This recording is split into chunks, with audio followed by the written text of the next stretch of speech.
dan yang lara. Waktu kau sentuh tangan yatim yang papa, tanganmu selembut sutra.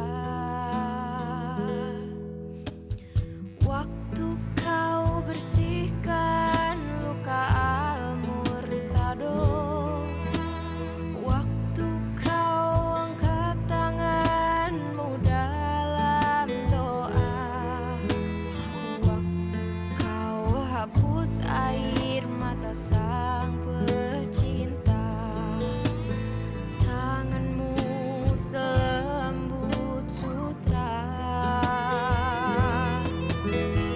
Kau tergeletak lemah, bersimbah darah, dihempaskan dalam amukan amarah. Tanganmu mencari tangan Rasulullah, tanganmu selembut sutra.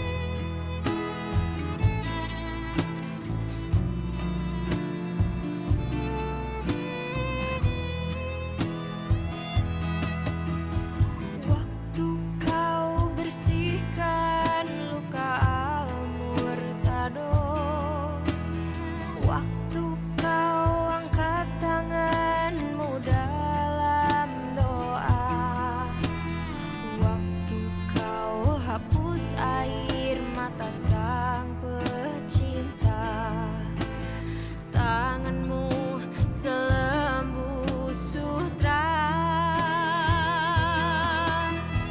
Kau tergeletak lemah, bersimbah darah, dihempaskan dalam amukan amarah. Tanganmu mencari tangan Rasulullah, tanganmu selembut sutra. Kau tergeletak lemah, bersimbah darah, dihempaskan dalam amukan amarah. Tanganmu mencari tangan Rasulullah, tanganmu selembut sutra.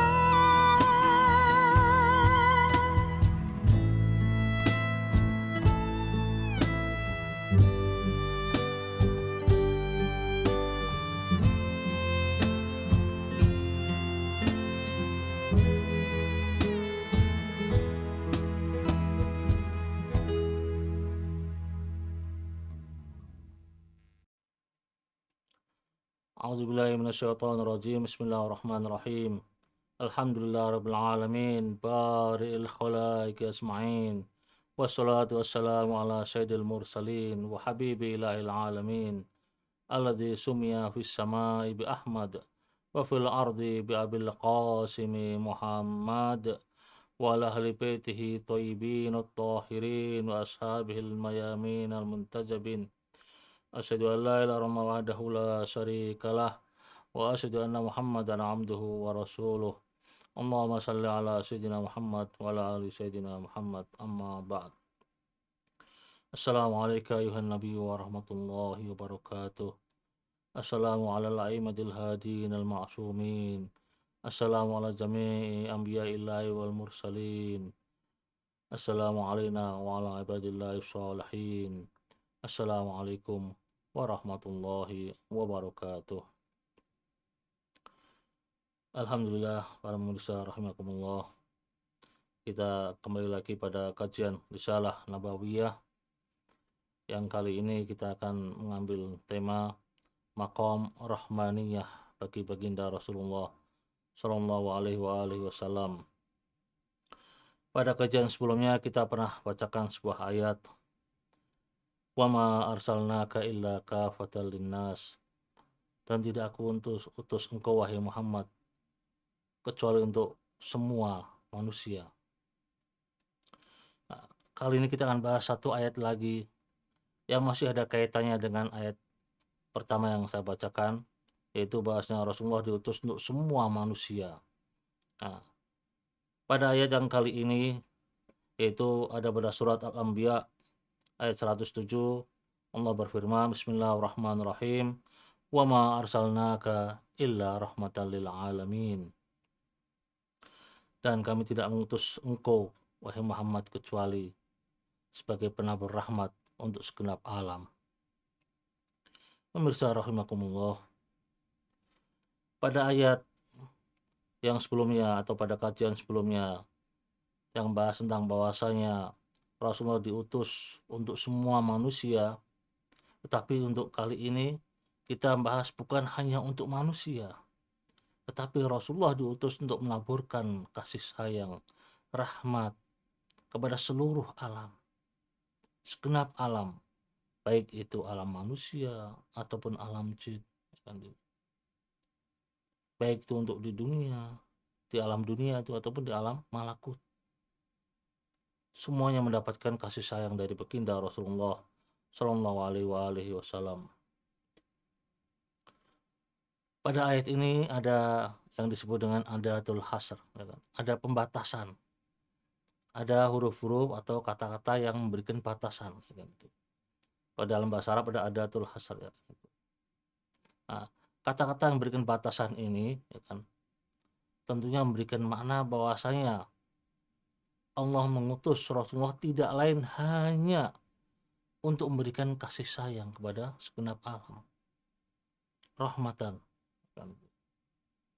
Nah, kasih sayang ini tentunya nanti kita akan bahas maknanya dengan ayat-ayat yang akan kita bahas pada berikutnya nanti. Bahwasanya ayat ini yang sudah diberikan tanda pembatasan bahwasanya hanya untuk memberikan kasih sayang kepada segenap alam, tentunya kita bisa pahami bahwasanya kasih sayang baginda Rasulullah Shallallahu Alaihi Wasallam itu mencakup semuanya, tidak ada perkecualian, bukan hanya satu alam. Mungkin kalau seandainya ada alam-alam lain lagi, maka alam itu juga tercakup dalam ayat ini, tercakup dalam ayat tersebut. Inilah kasih sayang Rasulullah yang begitu luas. Dan nabi-nabi yang lain tidak mendapatkan kekhususan seperti ini, keistimewaan seperti ini. Bahkan dalam dakwahnya pun mereka cakupannya terbatas, hanya untuk umatnya saja, untuk manusia dan umatnya saja. Tapi kalau Rasulullah bukan hanya untuk umatnya saja, tapi untuk kafatan linnas, untuk semuanya. Bahkan lebih jauh lagi, kasih sayang Rasulullah SAW mencakup semuanya. Kasih sayang bisa berupa apa saja, termasuk tabligh, hidayah.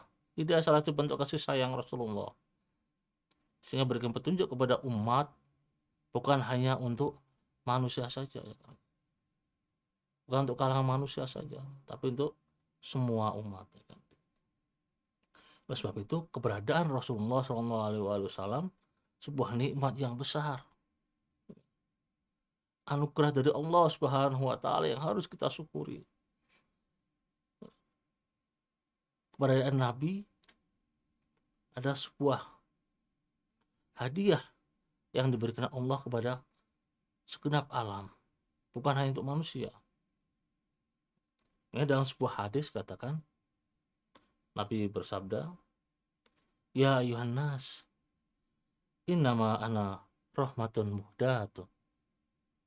Wahai manusia, sungguhnya aku hanyalah rahmat yang dihadiahkan untuk semuanya. Ini bisa kita lihat dalam kitab Mizanul Hikmah, jilid 8 halaman 542. Pemirsa rahimakumullah. Jadi wujud baginda Rasulullah adalah hadiah untuk kita. Hadiah itu sesuatu yang diberikan pada seorang yang itu menimbulkan kebanggaan. Orang ketika lomba, ya kan? Lomba, kemudian dia menang, mendapatkan hadiah, maka dia akan bangga itu dengan hadiah itu. Nah, Rasulullah adalah hadiah untuk kita, untuk manusia, untuk semua alam bahkan. Beda dengan kata-kata sedekah. Sedekah itu kadang tidak menimbulkan kebanggaan. Bahkan sudah ada kesan kehinaan. Hina mendapat sedekah. Bantuan. Tapi kalau hadiah, ini menunjukkan kebanggaan. Jadi kita harus bangga dengan keberadaan baginda Rasulullah Shallallahu Alaihi Wasallam. Bukan sedih. Karena ini bukan sedekah, tapi hadiah. Nah, inilah kata-kata yang keluar dari lisan baginda Rasulullah. Nah, pemirsa rahimakumullah, kita sudah katakan bahwasanya rahmat Rasulullah Shallallahu Alaihi Wasallam untuk semuanya, untuk semua alam. Nah, kedatangan Rasulullah pun ini sebenarnya sudah diketahui. Sudah diketahui oleh umat manusia, oleh umat sebelumnya, oleh kaum Nasrani ataupun Yahudi. Mereka sudah tahu di dalam kitab-kitab mereka. Sebagaimana dalam ayat Al-Quran katakan dalam surat Al-A'raf ayat 157, Allah berfirman, Bismillahirrahmanirrahim. Alladzina yattabi'una ar-rasulan nabiyyal ummiyal ladzi yajidunahu maktuban indahum fit Taurati wal Injil. Itu orang-orang yang mengikuti Rasul, Nabi Umi, yang namanya mereka dapati tertulis di dalam Taurat dan Injil yang ada di sisi mereka. Jadi kedatangan Rasulullah sudah diketahui oleh mereka, orang-orang Nasrani dan Yahudi. Mereka sudah tahu itu. Maktuban indahum. Sudah tercatat, sudah tertulis dalam kitab mereka.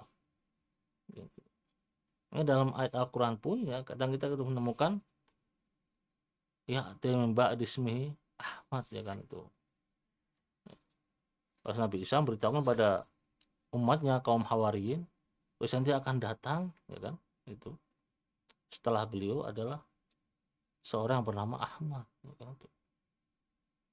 Dan Allah beritahukan hal ini, nanti akan datang setelah Nabi Isa seorang bernama Ahmad. Itu Ahmad panggilan untuk di langit, untuk di bumi adalah Muhammad Shallallahu Alaihi Wasallam. Dan mereka mengetahui baginda Rasulullah dengan betul-betul detail, mengetahui dengan sebenar-benarnya itu. Di selain Nabi kita atau Nabi Muhammad SAW tercantum dalam kitab-kitab mereka Taurat dan Injil, bahkan mereka bukan hanya tahu sekedarnya, tapi mereka tahu dengan detail ciri-cirinya bagaimana, akhlaknya bagaimana, ya kan, mengetahui dengan jelas. Ini juga disinggung dalam ayat Al-Quran, berita seperti ini. Dalam surat Al-Baqarah ayat 146, Allah berfirman, A'udzubillahi minasyaitonirrajim, Bismillahirrahmanirrahim. Alladzina atainahumul kitaba ya'rifunahu kama ya'rifuna abna'ahum wa inna fariqam minhum layaktumunal haqqa wa hum ya'lamun. Orang-orang Yahudi ataupun Nasrani yang telah kami beri Alkitab, yaitu Taurat ataupun Injil, mereka mengenal Rasulullah, mengenal dia, mengenal Muhammad SAW, seperti mereka mengenal anak-anak mereka sendiri. Dan sungguhnya sebagian di antara mereka menyembunyikan kebenaran, padahal mereka mengetahui. Pemirsa rahimakumullah, dengan jelas ayat ini kan. Bagaimana orang-orang Nasrani ataupun orang-orang Yahudi, mereka sudah mengenal baginda Rasulullah sebagaimana mereka mengenal anak-anak mereka sendiri. Tidak akan lupa. Seorang ayah tidak akan lupa mengenal anaknya, ciri-ciri anaknya bagaimana, karakternya bagaimana, akhlaknya bagaimana. Mereka mengenal baik anak-anak mereka, ya kan itu. Sifat-sifatnya bagaimana. Nah, sifat-sifat seperti ini yang mereka kenal ya, tentang anak-anak mereka, ini juga sebenarnya sudah tercantum dalam Taurat ataupun Injil, ya kan? Bahwasanya baginda Rasulullah pun juga dikenal oleh mereka seperti mereka mengenal anaknya, dari mulai sifatnya, karakternya, mungkin ciri-cirinya, ya kan? Fisiknya, ya kan? Semuanya itu. Jadi tidak heran, ya kan itu. Kalau kita lihat ada orang-orang yang memang ingin mencari hidayah, ya kan itu. Seperti Salman umpamanya, ya kan. Ketika mereka menemukan atau ketika dia menemukan ciri-ciri akan kedatangan seorang rasul, mereka mencari mana rasul yang katanya datang di tanah gersang, di negeri Arab, Jazirah Arabia, ya kan. Salman mencari terus, menelusuri terus, ya kan, sampai mendapatkan dan masuk Islam. Perjuangan Salman luar biasa untuk mencari hidayah, berpindah-pindah dari satu agama ke agama yang lain sampai terakhir pada agama Nasrani, dan terakhir lagi menelusuri sampai menemukan Islam dan memeluk agama Islam, bahkan menjadi Salman Muhammadi Sallallahu Alaihi Wasallam. Jadi pengikut Rasulullah yang setia, yang luar biasa kan itu. Nah ini jelas ya kan dalam kitab-kitab mereka seperti ini, kisah-kisah Rasulullah itu sudah tercantum ya kan itu. Ya kalau kita lihat juga ya kan tentang nama baginda Rasulullah ya kan, itunya juga tercantum dalam Injil-Injil mereka. Memang sekarang ini banyak Injil-Injil yang tiruan ya kan itu. Nah, Injil yang masih rada kental dengan nuansa kebenaran ya kan, itu ada Injil nama Injil Barnabas ya kan. Barnabas itu Injil dari murid Nabi Isa alaihissalatu wassalam. Nah, di sana kita temukan nama-nama Rasulullah, hidayahnya bagaimana ya kan, petunjuk bagaimana ya kan. Bahkan peristiwa tentang Imam Hussein, Imam Mahdi, kedatangan Imam Mahdi nanti juga tercantum dalam Injil tersebut ya kan itu. Nanti bisa dicek lagi atau suatu saat nanti kita akan membuka itu Injil Barnabas ya kan itu. Nah, pemirsa rahimakumullah ya kan itu. Inilah dakwah Nabi ya kan. Kasih sayang Nabi yang diberikan pada semuanya ya kan itu. Bahkan ya kan kalau kita lihat ya keunikan kasih sayang Rasulullah ini ya, bukan hanya untuk umat manusia saja ya kan, tadi sudah kita sebutkan untuk semua alam ya kan, itu. Nah, kita ingin merinci lagi ya kan, bahwa di sana juga ada binatang-binatang ya, yang mereka sebenarnya juga mengenal baginda Rasulullah ya kan. Ya Rasulullah bukan hanya dikenal dari pihak manusia saja ya. Yang mengenal Nabi itu bahkan binatang, tumbuh-tumbuhan pun juga mengenal baginda Rasulullah Sallallahu Alaihi Wasallam. Nanti kita akan bawakan beberapa kisah-kisah ya kan itu. Sudah cerita ya kan. Di antaranya cerita banyak ada unta ya kan yang mengadu pada baginda Rasulullah karena dia telah diperas oleh pemiliknya untuk bekerja keras ya kan. Sementara diberi makanan yang sangat sedikit ya kan. Teraniaya unta itu. Ya kan. Sehingga dia mengadu pada baginda Rasulullah. Dan akhirnya Rasulullah menyelesaikan urusannya.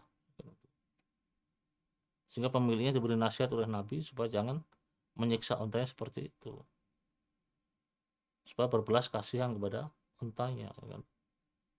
Dan akhirnya unta itu kembali dalam atau mendapat keadilan dari pemiliknya. Kan? Setelah Rasulullah memberikan nasihat. Ini salah satu kisah ya kan. Binatang, unta ya kan itu. Kita lihat lagi maunya kisah burung ya kan itu. Tadi kisah unta ya itu ada dalam kitab Sunan Abu Dawud, ya, kitab jihad, hadis nomor 2186.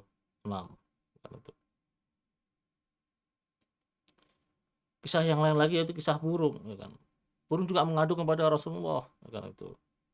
Apa yang diadukan, ya kan? Karena telur-telurnya sudah ada yang mengambil. Ini dalam kitab Bukhari, ya. Kisahnya dalam kitab Bukhari, ya. Kitab Adabul Mufrad, ya. Nah, itu bisa dicek kembali. Kisah burung yang mengadu pada Rasulullah karena telurnya diambil oleh sahabat-sahabatnya. Kemudian Nabi mengatakan pada sahabat, siapakah di antara kalian mengambil telur-telur burung itu? Di antara mereka ada yang mengaku dan supaya dikembalikan lagi. Burung itu gembira dan berterima kasih pada Rasulullah SAW. Ini masih binatang, ya kan itu. Tumbuh-tumbuhan juga demikian, mengenal baginda Rasulullah, ya kan itu. Pelepah kurma, makanya, ya kan. Pelepah kurma itu pernah menangisi Rasulullah dengan tangisan yang luar biasa. Tangisannya kencang, ya kan. Bahkan didengar oleh beberapa sahabat. Kenapa? Kenapa pelepah itu menangis? Dia menangis karena dulu dia pernah jadikan sandaran oleh Nabi, sandaran duduk. Tapi setelah para sahabat membuat mimbar, maka pelepah itu tidak digunakan lagi. Sehingga pelepah itu merasa kesedihan dan menangis, bahkan menjerit, ya kan itu. Kemudian setelah Nabi mendatanginya, mengajak bicaranya, kemudian membelainya dengan tangan baginda Rasul, ya kan. Kemudian pelepah itu mulai diam dan tenang, ya kan itu.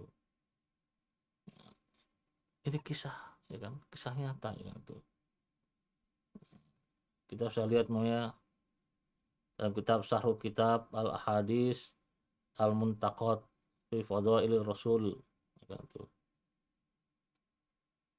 Kita akan dapatkan di sana, ya kan, kisah-kisah semacam atau kitab-kitab yang lain pun juga memuat kisah seperti ini, ya kan itu. Pemirsa rahimakumullah, ya kan itu.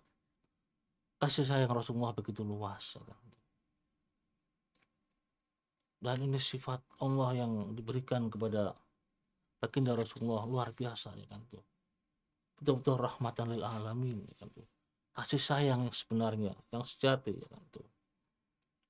Sehingga beliau menjadi duta Allah dalam hal penabur kasih sayang untuk semua makhluk. Duta artinya pewakil, wakil Tuhan dalam hal kasih sayang. Pernah suatu hari, ya kan, Rasulullah bersama sahabat-sahabatnya, kemudian lewat, ya kan, orang-orang kafir, ya kan, lewat dengan membawa salah satu jenazah dari kalangan mereka, ya kan, itu. Kemudian Rasulullah ketika jenazah itu sudah melewatinya, Rasulullah menangis. Para sahabat heran, ya Rasulullah, apa yang membuatmu menangis? Bukankah yang lewat itu adalah jenazah orang kafir? Lalu Rasulullah mengatakan, justru itulah aku menangis, karena aku belum sempat untuk memberikan hidayah kepadanya. Dibentuk kasih sayang Rasulullah. Hidayah itu salah satu rahmat, kasih sayang. Jika Rasulullah menangis kalau belum sempat memberikan hidayah kepada orang kafir itu dan dia sudah keburu meninggal. Ini kasih sayang Rasulullah begitu besar, perhatiannya luar biasa, ya kan itu. Itulah tangisan Rasulullah untuk orang kafir. Kita bisa bayangkan, apakah kita sudah sampai seperti itu? Makam rohmaninya seperti itu? Belum, ya kan? Bahkan kita untuk mendekati orang kafir aja kita kadang masih enggan, masih tidak mau, masih takut, ya kan? Masih bermuka masam, ya kan? Apalagi kita menjadi tetangga yang baik, ya kan? Memberi sesuatu, ya, mengenalnya, ya kan? Membantunya. Nah, Rasulullah sampai pada derajat seperti itu, menangisi karena belum sempat untuk memberikan hidayah kepadanya kan tuh. Sampai-sampai perhatian Rasulullah kepada orang kafir ini ya, membuat para sahabat tuh bingung kan tuh. Dan perhatian yang besar kepada orang kafir ini pun juga ini tercantum dalam ayat Al-Qur'an gitu. Dalam sebuah ayat dikatakan dalam surat Asy-Syu'ara ayat 3, la'allaka ba'ikhun nafsaka alla yakunu mu'minin. Hei Muhammad, terus jadi kamu akan membinasakan dirimu lantaran mereka tidak mau beriman. Rasulullah menyedihkan dirinya, membuat dirinya sedih hanya karena orang kafir, membuat susah dirinya karena orang kafir, membuat berat dirinya karena orang kafir. Jika dalam Al-Quran muat seperti ini ayatnya ya. La'allaka bakhi'un nafsaka. Mungkin kamu akan membinasakan dirimu wahai Muhammad yang perilaku seperti ini, padahal mereka tidak beriman. Mereka orang kafir. Ya. Tapi kau terus membantunya, kau terus memperhatikan, ya kan itu. Kau buat dirimu menderita karena mereka. Ya kan. Kau bantu mereka. Ya kan. Ini kadang membuat heran sahabat-sahabat beliau. Ya kan itu. Kita kadang belum sampai untuk makam seperti ini. Ya kan. Makam rahmaniyah yang hakiki, ya kan itu. Rahmatan lil alamin, bukannya untuk orang muslim saja. Akan untuk selain muslim pun Nabi juga berikan kasih sayangnya, ya kan itu. Bahkan kepada binatang ataupun tumbuhan juga diberikan kasih sayang itu. Nah, jadi kita bisa tahu nanti, ya kan itu. Bagaimana Rasulullah memiliki sifat yang luar biasa seperti ini, ya kan itu. Kita bisa lihat kasih sayang Rasulullah dalam ayat yang lain, ya kan itu. Sehingga kita akan tahu, ya kan itu. Bagaimana baginda Rasulullah itu betul-betul pemilik kasih sayang yang sejati. Hakikat kasih sayang ada pada baginda Rasulullah. Dan Allah tidak salah memilih Muhammad Sallallahu Alaihi Wasallam sebagai dutanya dalam hal penabur rahmat. Dalam surat Taubah ayat 128 Allah berfirman, A'udzubillahi minasyaitonirrajim. Laqad ja'akum rasulun min anfusikum azizun 'alaihi ma 'anittum harisun 'alaikum bil mu'minina raufur rahim. Ini di surat Taubah ayat 128. Telah datang, ini terjemahan secara umum. Terjemahan secara umum, telah datang kepada kalian seorang rasul dari kalangan kalian. Azizun 'alaihi ma 'anittum. Berat terasa olehnya penderitaanmu. Harisun 'alaikum, sangat menginginkan. Mungkin apa? Macam-macam penafsirannya. Ada yang mengatakan keimanan, keselamatan, kebahagiaan. Harisun 'alaikum. Intinya harisun 'alaikum, kalau kita mau kasih kata simpel adalah kebaikan. Apa saja kebaikan, termasuk kebahagiaan. Harisun 'alaikum, menginginkan kebaikan dari kalian. Dan bil mu'minina raufur rahim. Dan terhadap orang-orang mukmin, Nabi bersikap rauf dan rahim. Nanti kita akan jelaskan apa rauf dan rahim, ya kan tuh. Semua artinya kasih sayang. Rauf juga sayang, rahim juga sayang sama. Ya kan tuh. Nah, rahim ini sifat khusus untuk orang mukmin, ya kan.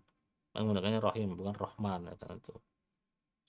Kalau rahman untuk semuanya. Makanya kalau kita lihat ya dalam ucapan bismillah kita, bismillahirrahmanirrahim, Allah selalu menempelkan dua sifatnya ar-Rahman ar-Rahim, ya kan itu.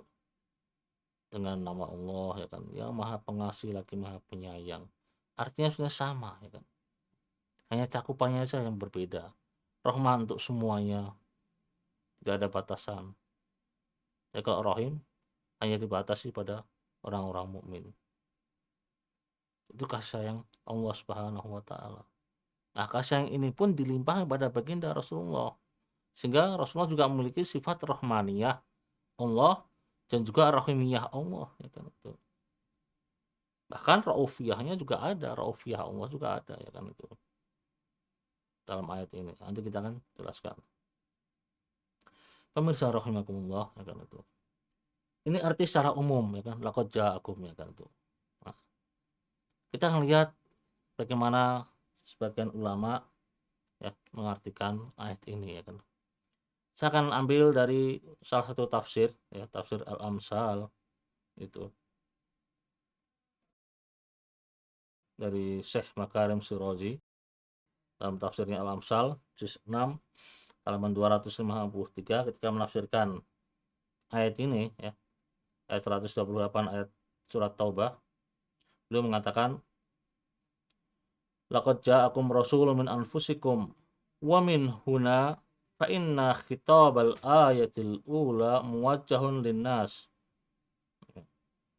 Dan dari sini, ya, maka khitab atau yang ditujukan, ya, ditujukan, ya, khitabul ayatil ula, ya, maka ayat pertama ini ditujukan untuk manusia, dan bunyinya fahiyat taqul, maka itu berbunyi laqad ja'akum rasulun min anfusikum, telah datang seorang rasul dari diri kalian. Nah, khasah, ya, secara khusus, ya kan tuh, dari diri kalian secara khusus. Wa annahu qad waradat lafdhatu min anfusikum badala minkum. Dan dalam ayat ini, ya, tercantum lafaz min anfusikum, dari diri kalian, sebagai ganti dari kata minkum, dari kalian. Nah, min anfusikum, ya, di sini artinya min anfusikum adalah dari diri kalian, dari belahan jiwa kalian, kan itu. Sebagai ganti dari kalian. Nah,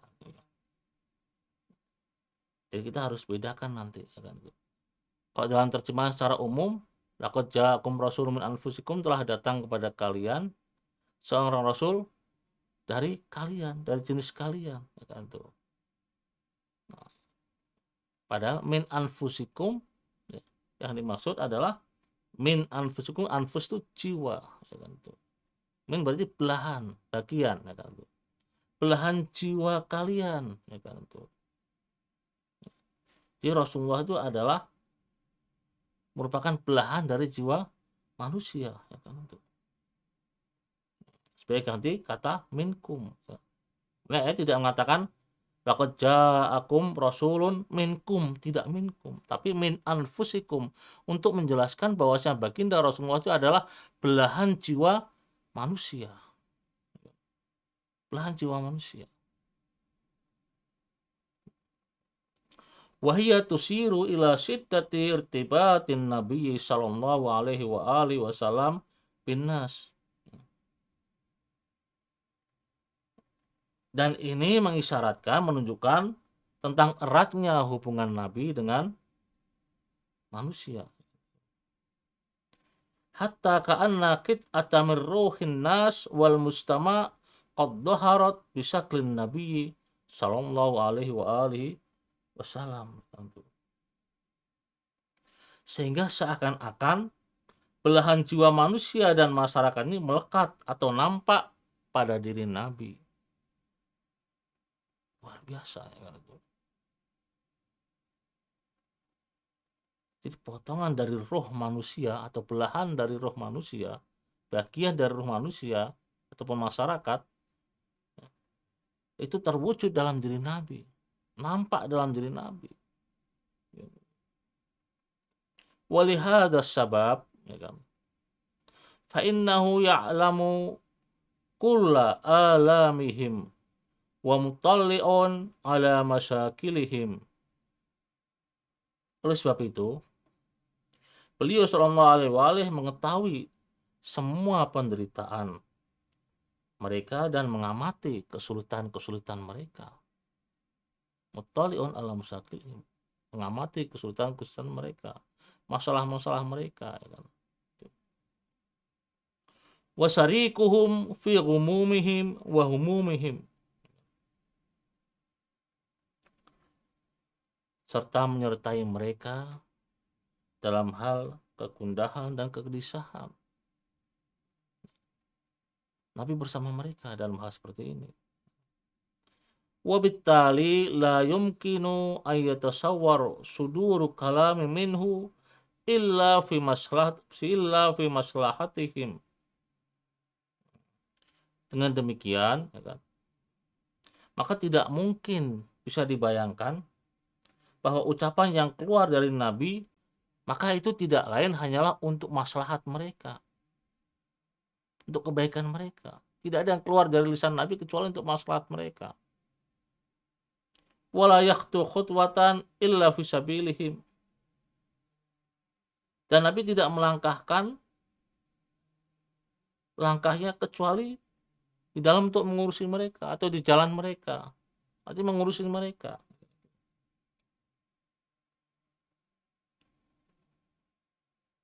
Wa hadza fil waqi' awwal wasfin lin nabiy sallallahu alaihi wa alihi dzukira fi hadhil ayah.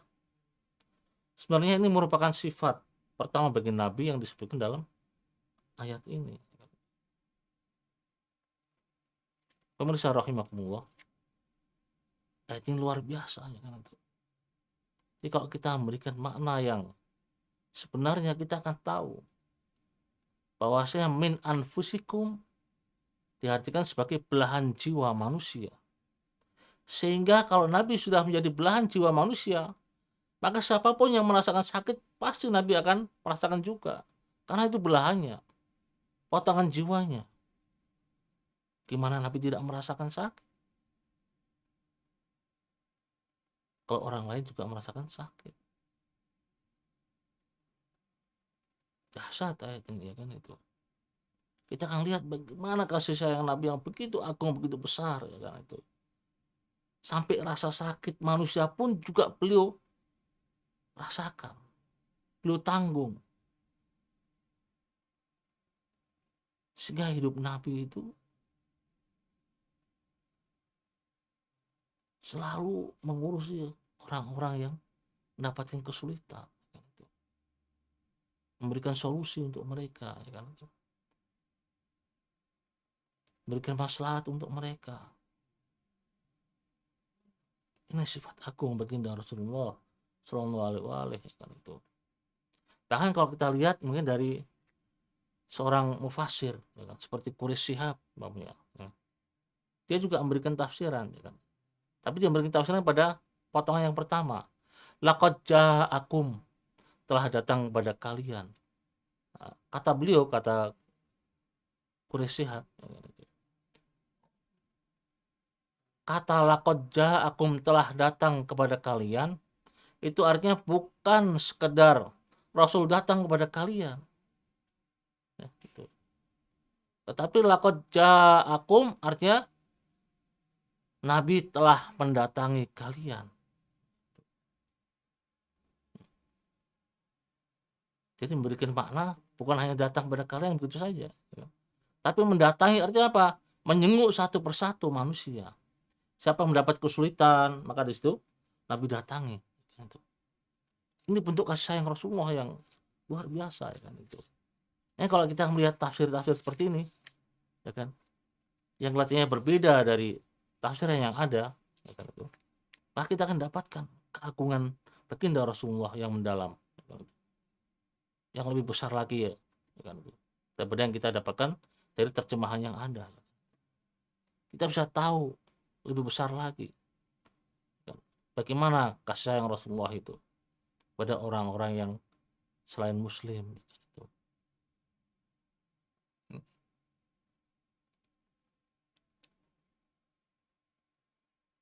Pada lanjutan ayat tadi, ya kan, laqad ja'akum rasulun min anfusikum azizun 'alaihi ma 'anittum, ya kan itu.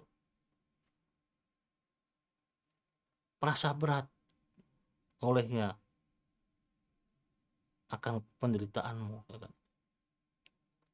Nabi merasa berat karena ada yang menderita di antara kamu. di antara manusia, siapapun dia, ya kan.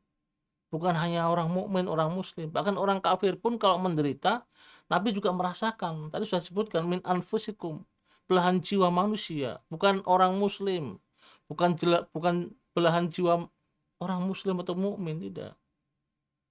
Saya katakan bahasa ayat ini muwajjah linnas. Khitabnya ayat ini diarahkan untuk semua manusia tanpa melihat dia seorang muslim ataupun non muslim. Tanpa melihat itu, ayatnya umum, ya kan, ditujukan untuk semua manusia. Kata-kata berikutnya min anfusikum memberikan arti belahan jiwa manusia juga, ya kan, bukan belahan jiwa orang mukmin itu. Nah, azizun alaihi ma'anitum juga demikian. Nabi merasakan penderitaan manusia, baik dia muslim ataupun non muslim. Pernah suatu hari baginda Rasulullah atau setiap Nabi keluar dari masjid melewati sebuah jalan, ya, maka di situ ada orang kafir yang berdiri yang selalu meludahi Nabi. Ya, tentunya dia diperintah, ya, diperintah oleh orang lain, bukan Abu Jahal atau Abu Lahab, diperintahkan. Ya. Tapi diludahi, tapi Nabi membalasnya dengan senyum, ya kan itu. Baginda Rasulullah, ya kan. Kita diludahi, wah luar biasa marahnya, ya kan itu. Tapi orang kafir, wah jadi perang, ya kan itu. Juga Rasulullah tidak, ya. Coba ada kiai, ada ustadz, atau ada siapapun, kalau ada orang kafir meludahinya, wah luar biasa. Jadi bom yang segera meledak gitu. Kecuali mereka betul-betul mengikuti jejak Nabi, yaitu apa? Bersifat sabar, ya kan itu. Berakhlak luhur, ya kan itu. Tidak marahan, ya kan itu. Ya. Orang menyakitinya, menghinanya, Nabi balas dengan senyuman. Ya kan. Ini suri teladan baginda Rasulullah, ya kan itu. Uswatun hasanah yang ada pada Nabi yang harus kita ambil itu. Kita kadang belum bisa untuk seperti itu, ya kan. Paling tidak kita akan marah, ya kan itu. Walaupun mungkin tidak sampai memukulnya, ya kan itu. Yang paling tidak akan menanya, kenapa kamu seperti ini? Tapi hanya membalas dengan senyuman. Suatu hari, Nabi ketika pulang dari masjid, beliau tidak menemukan orang kafir yang biasa meludahinya. Nabi bertanya pada sahabat-sahabatnya, kemana orang kafir itu, orang itu yang biasa meludahi aku, ya. Cari-cari informasi, setelah dapat bahwasanya diketahui orang yang meludahi itu sedang sakit. Mendengar sedang sakit aja Nabi sudah terenyuh hatinya. Rasa sedih juga mendengar kabar seperti itu, ya kan itu. Langsung saja Nabi merintah pada sahabatnya atau mengajak mereka untuk menyenguknya. Bahkan sebelum menyenguk menyuruh sahabat untuk memberikan sesuatu untuk dibawa dan diberikan kepada orang kafir itu. Sampainya di rumah orang kafir, karena Nabi pada orang kafir mengetuk pintu dan dipersilahkan untuk masuk. Ya.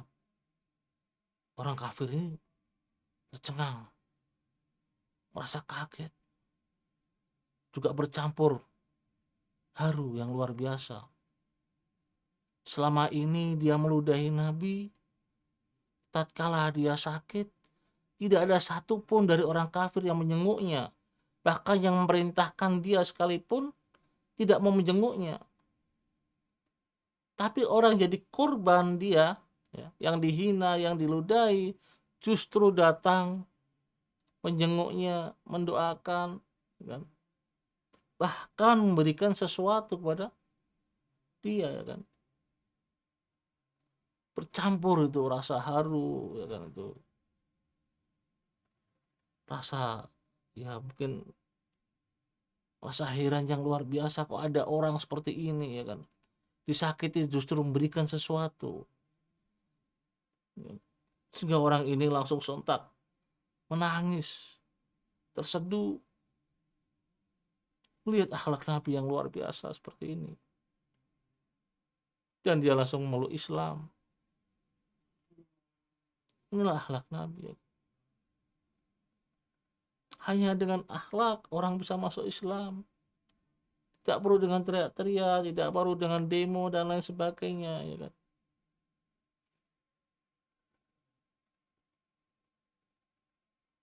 Tidak perlu dengan caci mencaci. Dengan akhlak yang baik, orang akan terkesima, ya kan itu. Akhlak yang baik akan memiliki daya tarik yang luar biasa, ya kan itu. Sebab itu di antara tugas Nabi, ya kan, lewat hadisnya innama bu'istu liutamima makarimal akhlak. Ini aku diutus hanya untuk menyempurnakan akhlak. Ya kan. Akhlak Nabi itulah yang ditonjolkan lewat sifat rahmaniyahnya, kasih sayangnya tadi itu.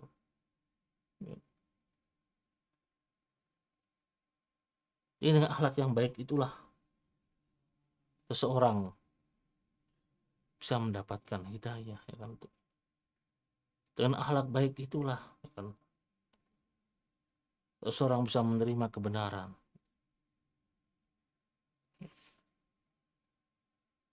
Banyak kisah-kisah seperti ini, ya kan, yang harusnya kita gali, kita jadikan suri tauladan buat kita, ya kan itu.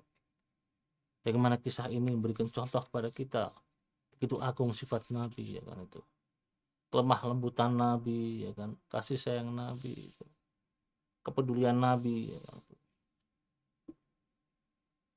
Pernah satu hari ada orang Badui yang teriak-teriak di masjid.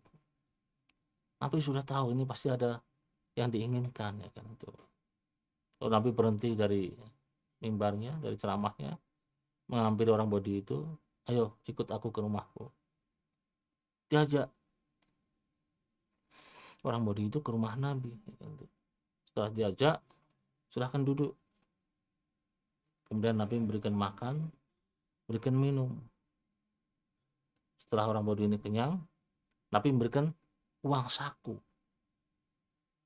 Bukannya makan dan minum, tapi uang bekal untuk dia, ya kan. Setelah diberikan semuanya, Rasul mengatakan pada orang Badui itu, apakah kamu sudah ridho kepadaku? Aneh, ini luar biasa, ya kan. Nabi yang disakiti, yang dihina sebenarnya dengan teriak-teriakan tadi, tapi justru Nabi minta supaya orang ini ridho, ya kan. Apa kamu sudah ridho kepadaku? Langsung saja orang ini nangis dari depan Nabi. Ya Muhammad, begitu agungnya akhlakmu, begitu tingginya perilakumu, perilaku baikmu, ya. Kemurahanmu, ya kan? Aku yang buat onar, tapi justru kau balas dengan kebaikan. Kau beri aku makan, dan kau beri aku bekal. Maka aku bersumpah, dan saksikanlah aku ucapkan syahadah, dan dia masuk Islam. Ini akhlak Nabi, kan? Inilah perilaku Nabi, ya kan? Inilah uswatun hasanah Nabi. Apalagi yang kita harapkan dari Nabi? Nabi sudah banyak memberikan sesuatu kepada kita. Kita saja yang tidak mau menggalinya, tidak mau mengamalkannya. Tadi awal kita katakan bahwa Nabi itu adalah hadiah dari Allah untuk kita, untuk manusia secara umum. Anugerah, kenikmatan yang harus kita syukur keberadaan Nabi itu.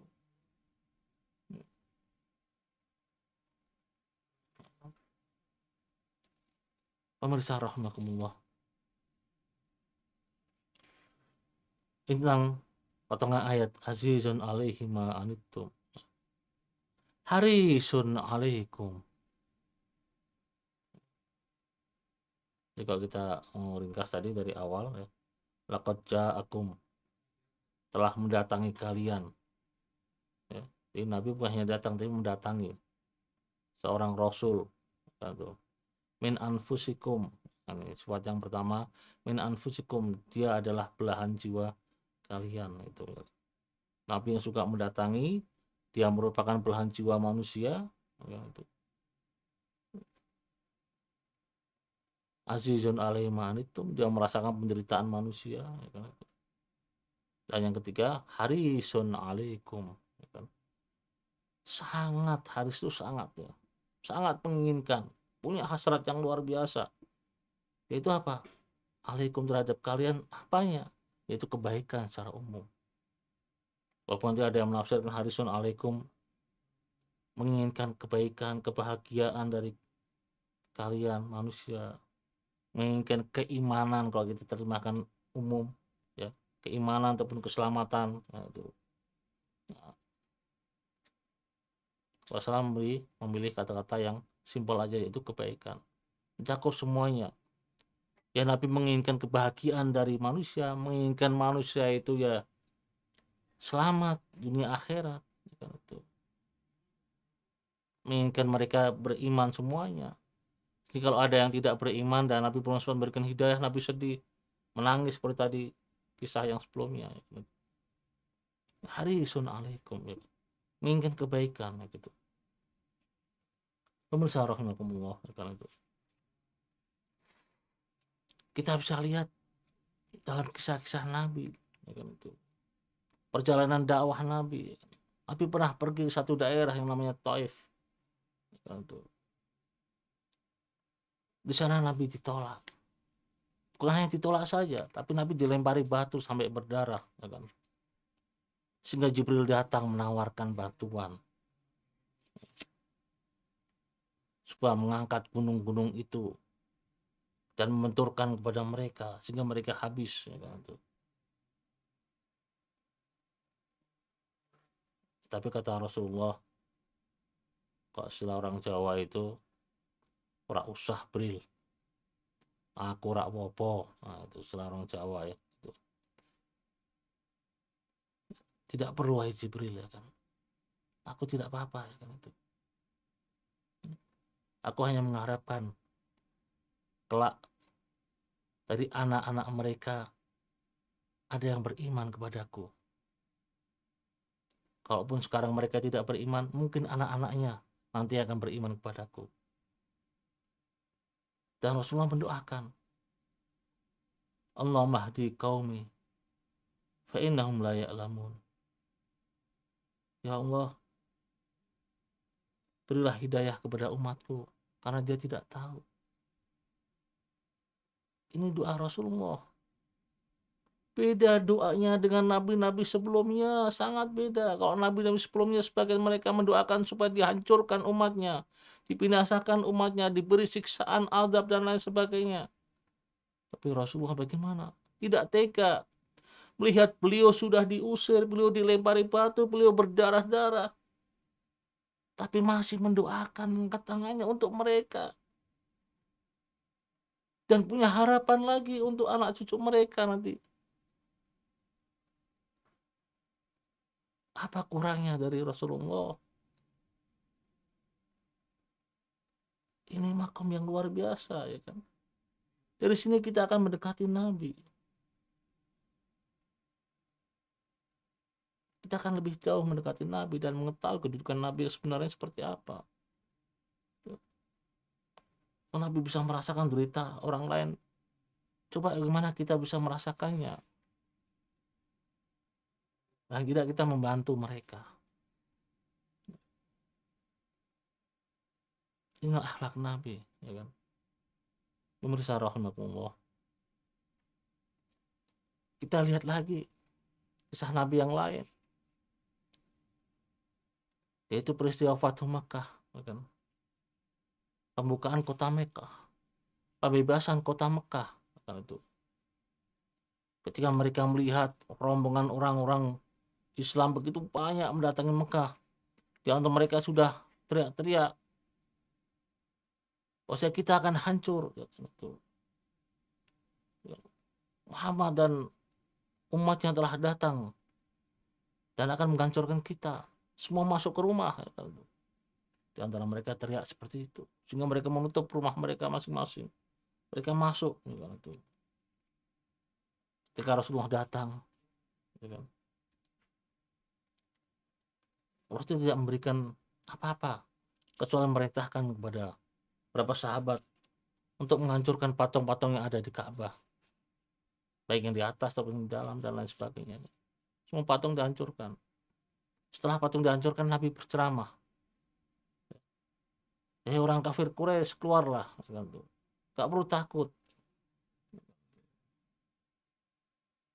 Nabi mengatakan, hadza laisa yaumul malhamah, walakin hadza yaumul marhamah wa antum tulaqa, dan kalian bebas. Mereka merasa senang. Manusia, hari ini bukanlah hari pembantaian, tapi hari ini adalah hari kasih sayang. Dan kalian bebas. Kalian tidak terikat lagi dengan kami. Kalian tidak menjadi tawanan kami. Kalian bebas. Itulah artinya tidak menjadi tawanan. Mereka senang. Karena Nabi punya sikap seperti ini. Akhlak Nabi. Metode Nabi berdakwah bagaimana, ya kan itu. Hadza laisa yaumul malhamah. Ini bukan hari pembantaian, tapi ini hari marhamah, hari kasih sayang. Seharusnya peristiwa seperti ini, Fatu Mekah nih, jadikan hari Valentine, hari kasih sayang sedunia, ya kan itu. Paling tidak untuk umat Islam. Ini hari kasih sayang yang hakiki ya seperti ini yang harusnya kita kenang terus, ya kan itu. Tapi jarang kita mendengar ada peringatan hari kasih sayang dari orang Islam yang bertepatan dengan Fatu Mekah. Nah, kita bisa biasakan nanti. Ketika Fatu Mekah, kita cek tanggal berapa terjadinya peristiwa Fatu Mekah, kita jadikan sebagai hari kasih sayang. Karena petunjuk dari Nabi, Yaumul Marhamah, ini hari kasih sayang. Label atau julukan hari ini sudah dari Nabi sendiri, Yaumul Marhamah, hari kasih sayang. Nah, maka semuanya bebas oleh Nabi. Tidak ada menjadi tawanan, dibebaskan. Bukan hanya itu, tapi rampasan-rampasan perang pun oleh Nabi diperintahkan oleh sahabat-sahabat untuk mengembalikan semuanya. Jadi orang Muslim pun tidak ada yang mendapat rampasan dari peristiwa itu. Makanya turun ayat, ya kan. Idza jaa nasrullahi wal fath wa ra'aitan nasa yadkhuluna fi dinillahi afwaja. Kau akan lihat, ya kan, ketika datangnya hari itu.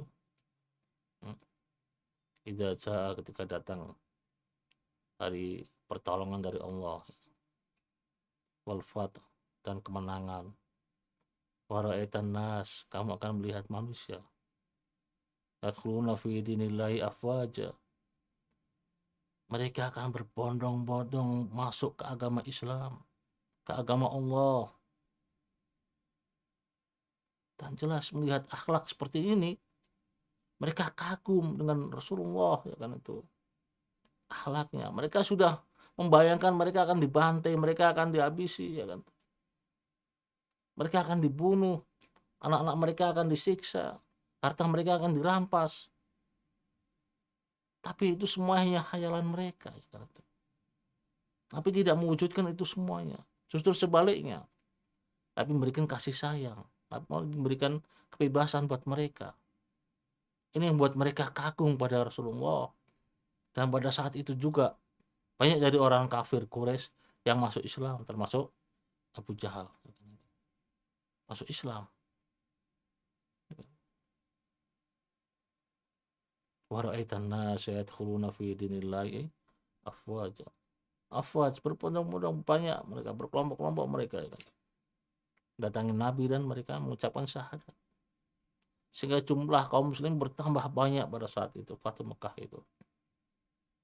Ini berkat apa? Berkat strategi dakwah Nabi, akhlak Nabi ya kan itu. Jadi sekali lagi, dakwah yang hanya dilandasi dengan akhlak yang mulia pasti akan memberikan hasil yang cemerlang ya kan itu, yang baik ya kan itu. Pemirsa rahimahumullah, ya kan? Kita lanjut lagi pada potongan ayat tersebut ya kan? Setelah kita sebutkan harisun alaikum, maka yang terakhir adalah bil mu'minina raufur rahim ya kan? Dan terhadap orang mukmin Nabi bersikap rauf dan rahim ya kan? Rauf dan rahim ya, itu arti yang sama, memberikan makna yang sama, tapi hanya kaifiahnya saja ya kan, bentuknya saja yang sedikit berbeda ya kan itu. Rauf ya kan ataupun rahim ya, itu sama-sama kasih sayang ya kan itu. Nah, kalau rahim memang dikatakan karena ini khusus untuk bil mukminin ya, untuk orang-orang mukmin ya. Maka kalimat rahim ataupun rauf ya, yang memberikan makna sama-sama kasih sayang, ada sedikit perbedaannya ya kan? Karena makna rahim lebih umum daripada rauf ya kan itu. Ya. Sifat rahmah itu mengandung 4 macam. Nah, itu. Yang pertama mungkin ada arif ya kan itu, lemah lembut ya kan itu. Kemudian ada al-ihsan, ada kebaikan. Dan ketiga adalah daf'ud doror, ada mencegah dari bahaya. Dan keempat, al-i'anah alal masyaq, ya kan, membantu melewati kesulitan. Itu bentuk rahmat.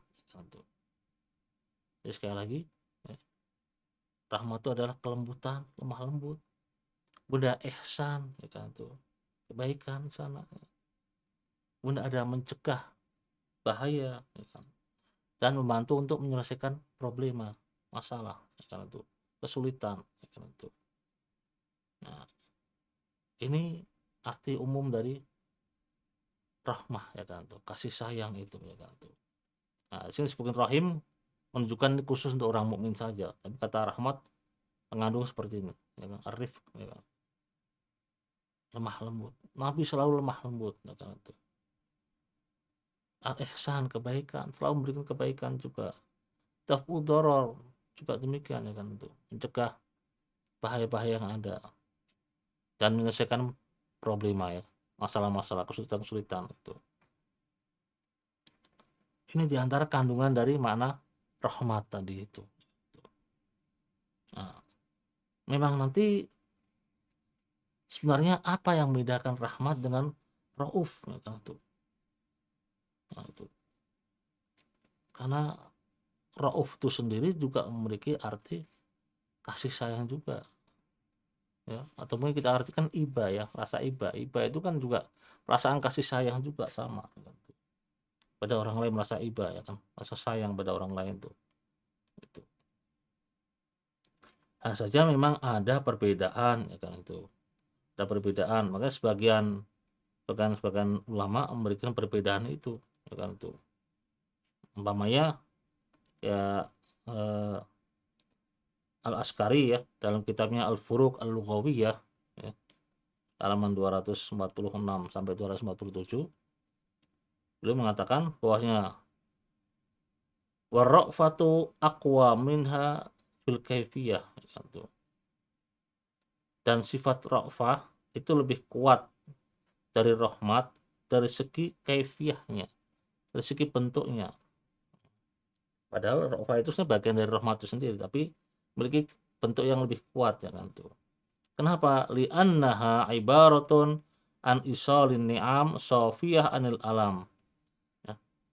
Karena ra'fah itu ibaratnya tentang atau diartikan sebagai ya kan, penjelasan tentang isolun ni'am, ya, mengalirkan atau memberikan nikmat yang lepas dari kesakitan ya kan itu, tanpa menyakiti ya kan itu, tanpa memberikan penderitaan ya kan itu.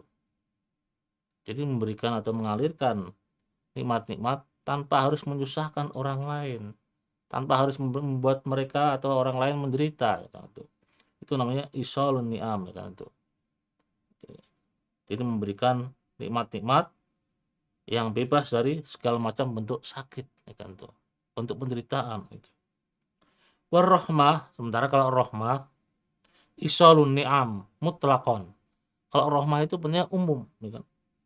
Artinya apa? Menyampaikan atau memberikan nikmat secara mutlak ya kan itu. Waqad yakunu ma'al karahah wal alam lil maslahah. Dan kadang-kadang qad yakun ya, dan kadang-kadang ya kan, kenikmatan yang diberikan itu kadang disertai dengan sesuatu yang tidak disukai atau sakit atau derita. Tetapi itu semuanya untuk maslahat. Ya kan? Isolun ni'am lil maslahah. Ya kan? Jadi memberikan nikmat untuk maslahat ya kan. Yang kadang disertai dengan hal yang tidak disukai atau derita itu. Hadirin rahimakumullah atau pemirsa rahimakumullah. Jadi kita jelas tahu ya, perbedaan ra'fah dengan rahmah ya kan itu. Jadi cirinya saja, di bagaimananya, kaifiahnya bagaimananya ya kan itu. Artinya memberikan nikmat atau menolong orang lain, kasih sayang pada orang lain ya kan, tanpa menyakiti orang yang dibantu tadi, memberikan kasih sayang itu. Tapi kalau rahmah umum, kadang bisa seperti itu ya. Kadang bisa seperti itu, artinya kadang juga tidak ada atau tidak disertai dengan menyakiti orang lain kan, atau membuat derita orang lain. Yang itu nanti disebut dengan ra'fah secara khusus. Nah, kadang juga pemberian nikmat itu juga disertai dengan hal-hal yang kadang menyakitkan ya kan itu. Tapi itu semua untuk maslahat, lil maslahah ya, untuk maslahat gitu. Saya akan berikan contoh umpamanya seorang ibu ya kan, ketika melihat anaknya itu memegang peso atau bermain dengan peso, maka ibu itu merebut peso itu. Ya kan? Nah, ibu ingin berikan kasih sayang pada anaknya, tapi mungkin kasih sayang ini membuat anak ini menderita, tidak suka. Kenapa? Karena mainannya diambil, peso itu bagikan mainan buatnya, sehingga direnggut kebahagiaannya, kesenangannya. Padahal ibu ingin membela anak itu atau menyelamatkan anak itu, daf'ud doror ya kan itu, mencegah dari bahaya ya kan itu, dan memberikan kebaikan ya kan itu pada anaknya ya kan itu. Nah, biasanya ibu bukan hanya mencabut saja peso ya kan itu, tapi juga nanti mengganti peso dengan yang lainnya, dengan mainan ya kan itu. Jadi memberikan solusi juga ya kan itu rahmat ya. Tentunya semua untuk maslahat, untuk kebaikan ya kan itu. Ini contoh rahmat ya kan itu. Kadang kenikmatan atau kasih sayang itu disertai dengan menyakiti orang yang dikasihi ya kan itu. Membuat derita orang yang dikasihi. Kadang juga tidak. Nah, seperti contohnya banyak kalau seorang ibu melihat anaknya yang kedinginan habis hujan-hujanan banyak, menggigil tubuhnya. Maka seorang ibu dia akan mengambil handuk ya, dan menyelimuti badan anaknya yang menggigil tadi dengan handuk tadi itu, sehingga menjadi hangat tubuhnya. Ini juga rahmat, juga kasih sayang, tapi tanpa harus menyakiti anaknya. Bahkan anaknya merasa senang dengan seperti itu kan. I'anatu alal masyak, ya kan itu. Membantu untuk menyelesaikan masalah tadi itu. Yaitu apa? Diberikan handuk langsung. Wal ihsan dan kebaikan tadi semuanya itu dengan lemah lembut juga. Inilah kasih sayang ya kan yang pada maslahat tadi itu, kemaslahatan itu. Nah, bentuk rahmat yang satu ini ya, yang memberikan kebaikan tadi kasih sayang tanpa menyakiti apapun, ini kita sebut dengan ra'fah ya kan itu. Jadi salah satu bentuk kasih sayang itu kita sebut dengan ra'fah ya kan itu. Tidak menyakitinya ya kan itu. Nah, Nabi juga demikian kan itu. Bil mu'minina ra'ufur rahim. Terhadap orang-orang mukmin Nabi selalu ra'fah, rauf ya kan itu. Ya, faul nih.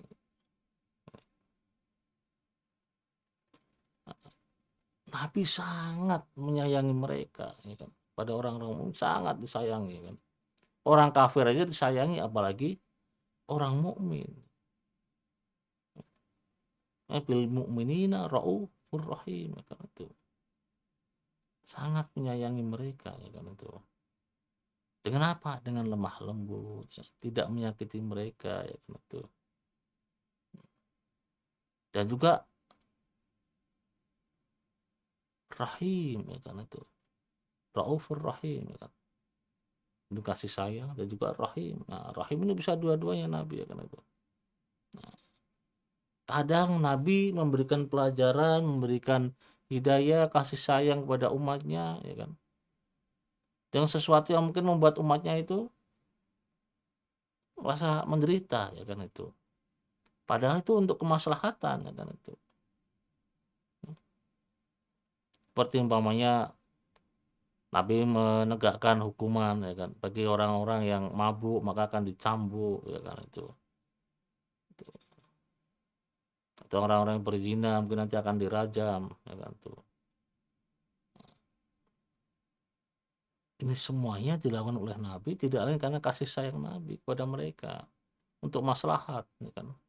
Walaupun kadang harus disertai dengan hal-hal yang tidak disukai ya kan itu. Hal yang dibenci. Hal yang membuat orang lain menderita ya kan itu. Menyakitkan itu. Tapi itu ada maslahatnya supaya orang itu jera ya kan. Tidak melanggar lagi gitu. Makanya dalam ayat Al-Qur'an ya, nanti antara rahasia lah ya. Mengapa saat mencambuk atau memberikan hukuman pada pezina ya. Di sini Allah memberikan kata-kata ya dalam ayat sebuah ayat Allah berkata supaya jangan bersikap ra'fah atau memberikan ra'fah kepada orang-orang yang mau dirajam ataupun dicambuk karena zina ya kan itu. Ya, dirajam karena mereka sudah bersuami istri, dicambuk karena mereka belum suami istri ya kan itu. Nah, baik dirajam ataupun dicambuk ya kan. Di sana tidak boleh kita menggunakan ra'fah. Kasih sayang yang bentuknya ra'fah ya kan. Yang bentuknya tidak menyakiti enggak mungkin ya kan. Maka terhadap penegakan hukum yang mau tidak mau harus menggunakan rahmat yang satunya, tidak boleh ra'fah. Kalau pakai ra'fah semuanya hancur hukuman nanti ya kan. Hukuman sesuatu yang enak ya kan. Ada orang yang melanggar justru diberi sesuatu yang enak ya kan itu. Ya. Di penjara nanti di penjaranya dilengkapi seperti hotel. Ya orang tidak jerah nanti, justru mereka ingin melanggar supaya dapat tempat seperti hotel di penjara gitu. Kasih makan, kasih minum ya kan. Ada televisi, ada AC dan lain sebagainya, bahkan ada kulkasnya sekalipun. Nah, ini repot kalau seperti ini nanti. Bersifat ra'fah terhadap orang-orang yang melanggar hukum. Nah, makanya rahmat yang satunya tadi ya, yang bagian dari ra'fah tadi adalah kasih sayang yang disertai dengan sesuatu yang tidak disukai ya kan. Orang dihukum di penjara ya sudah dengan tempat yang ala kadarnya, tidur di atas tikar saja, kedinginan kadang, makan seadanya, habis itu suruh bekerja Itu hukuman supaya jerah. Dalam zina pun juga demikian. Makanya dikatakan dalam surat An-Nur ya ayat 2, kalau nggak salah nanti dicek lagi. Bismillahirrahmanirrahim. Wala ta'khudkum bihima ra'fatun fi dinillah. Janganlah kalian dihalangi rasa ra'fah, rasa belas kasih, rasa iba terhadap dua pezina itu pada saat menjalankan agama Allah. Tidak boleh kita ada ra'fah, kasih sayang seperti itu. Harus kasih sayang satunya lagi yang disertai dengan sesuatu yang tidak disukai, ya kan? Supaya orang itu jerah itu. Ya kan? Pemirsa rahimakumullah, ya kan? Ini yang kita sebut dengan ra'fah dan rahmah, ya kan tuh. Bil mu'minina ra'ufur rahim, ya kan itu. Pemirsa rahimakumullah, ya kan. Mungkin ini yang bisa kita sampaikan, ya kan, untuk kajian Risalah Nabawiyah, ya. Maqamur Rahmaniyah. Intinya bahwasanya, ya kan, mari kita ikuti, ya kan, sirah atau perjalanan baginda Rasulullah. Kita ambil ibrah dari beliau, kita ambil uswatun hasanah dari beliau, ya kan, akhlak mulia beliau, ya kan, karena beliau pemilik akhlak yang luar biasa, kasih sayang yang luar biasa, ya kan itu. Maqam kasih sayang betul-betul kasih sayang sejati, ya kan itu, tidak pandang bulu, ya kan, tidak melihat siapapun itu. Pemirsa rahimakumullah, ya kan.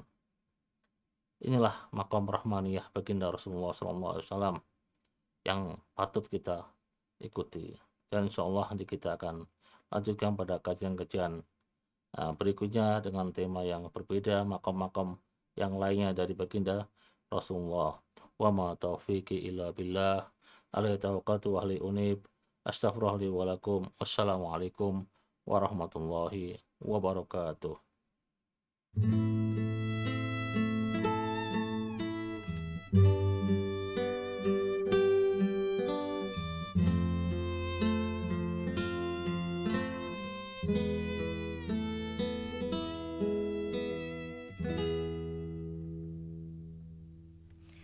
Waktu kau usap darah Al-Mustafa, waktu kau belai Hasan Husain yang lara, waktu kau sentuh tangan yatim yang papa, tanganmu selembut sutra. Waktu kau bersihkan luka Al-Murtado, waktu kau angkat tanganmu dalam doa, waktu kau hapus air mata sang pecinta, tanganmu selembut sutra. Kau tergeletak lemah, bersimbah darah, dihempaskan dalam amukan amarah. Tanganmu mencari tangan Rasulullah, tanganmu selembut sutra.